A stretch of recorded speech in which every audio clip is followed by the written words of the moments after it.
mga B, so we have a new video for today's video. So ito nga ang kaganapan kahapon. So pagka-uwi nga namin, kumuha ako agad ng gloves. Ayan, kunwari sterile, cherise. Wala kasi akong clean gloves, kaya ang ginamit ko dyan ay yung sterile gloves na ginagamit namin sa hospital. So pagkatapos ko nga mag-gloves, kinuha ko na itong gabi para balatan at para hatiin. Request ko nga ito sa ate ko, kaya naman dali-dali siyang kumuha at idinagdag nga niya sa pinadala niyang gulay. Pagkatapos ko nga magluto, wala na akong video, kaya naman itong video na ito naman ang kaganapan noong umaga. So ganito nga lang ang mga kaganapan namin araw-araw mga B. So pagkagising ng umaga, nilalaro-laro muna namin si Baby Seth. Pagkatapos nga namin laruin si Baby Seth, nagluluto na rin ako ng pagkain sa umaga. At pati na rin ang babauning lunch ni Iper. So, pagkatapos ko ang pakainin si Iper at bihisan, ako naman ang nag-prepare. Pagkatapos nga nun, bumaba na kami. Nakakapagod mang maglakad sa umaga, pero isa na rin to sa mga exercise namin. At nakasanayan na rin namin.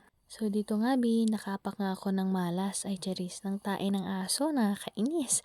Ang dami kasi nagkalat na aso dito sa barangay namin. So gaya nga ng nasabi ko nung nakarang vlog namin, it takes 10 minutes para makarating kami sa school ni Iper. Pero dahil kulang na rin ako sa oras, pinasabay ko na nga itong si Kuya Iper kay Kuya Brent niya. Isa nga ito sa nakaka-proud kay Iper kasi napakadami niya mga friends. Yung araw nga mga B ay walang traffic, kaya naman maaga akong nakarating sa school. At nung nakarating na nga ako sa town, dito ulit ako dumaan sa may palengke. Kapag nga mga B, sabi ko sa vlog ko, nagagawa ko ng kimchi. Kaso nga lang, hindi pa ako nakabili ng wumbo. Aminin man natin o hindi, pag tumatanda talaga tayo, mas pipiliin na natin kumain ng gulay kaysa naman sa mga karne-karne. Kaya naman ngayong 30 na ako, mas gusto ko nang kumain ng mga gulay kaysa naman sa mga karne. Totoo nga ang sabi nila na kapag tumatanda ka, mas nagiging conscious ka sa health mo. At nakarating na nga ako dito sa Wems Hall kung saan kami magde-decorate para sa program bukas. Sa inyong kaalaman, ito nga po ay isang lumang hospital kung saan kami nag-aaral. Ito po ay ang Santo Niño Hospital dito sa Baguio City. Tapos nga mga B, isa-celebrate nga namin ang Indigenous Peoples Month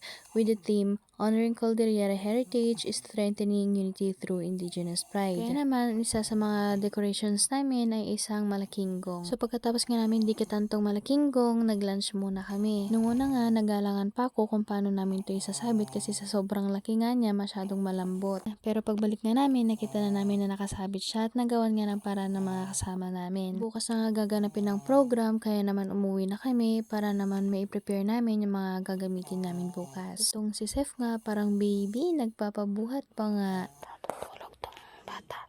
Tingnan mo. Masarap ng tulog ko. Grabe.